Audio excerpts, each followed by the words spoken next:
On a souvent remarqué, et c'est vrai, que le propre et le sale, enfin et l'indistinct aussi et le présentable, en quelque sorte, effectivement, c'est une grande dyade ou une dialectique qu'il y a toujours chez lui. Hein. Au lisse et au net, il y a toujours des choses très très lisses, très nettes chez lui. On a toujours répondu des monticules de terre, de la matière qui n'a pas de nom, des détritus, des organes. Hein. Il y a toujours cette idée des corps ouverts, des têtes ouvertes. Il est toujours intéressé par l'intérieur du corps, Lynch. Et donc très vite, on a dit, ah bah oui, voilà, c'est donc le cinéaste qui va révéler cette merde première, fondamentale, que la culture a pour fonction de cacher, d'occulter. Hein. Encore une fois, malaise dans la civilisation, Freud, etc. Hein. C'est-à-dire, bon, la culture, ça sert à ne pas voir certaines choses gênantes. Une part de la chair qui est gênante et angoissante.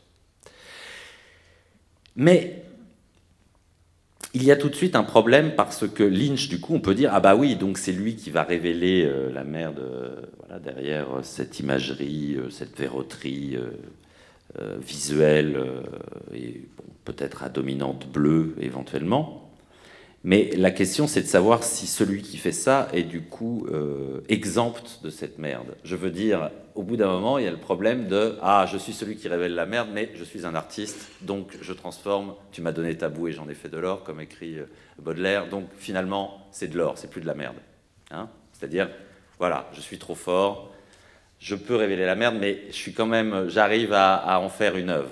Donc, ça a de la valeur, c'est de l'or, je transforme la merde en or. Et là, du coup, il est exempt. Il est exempt de cette merde ambiante, de ce rebut ambiant. Et là, il y a un problème. Il y a forcément une limite, parce que il faut quand même que... Bah non, il ne peut pas en être ambiance, d'autant plus que, et je crois que c'est ça qui va donner sa force ensuite chez Lynch, c'est que c'est lui qui va révéler qu'il y a bien aussi une merde imagière, que l'image n'est pas déliée, que cette production là de visuel ou d'image n'est pas du tout déliée de cette espèce de soubassement ordurier qu'on met de côté.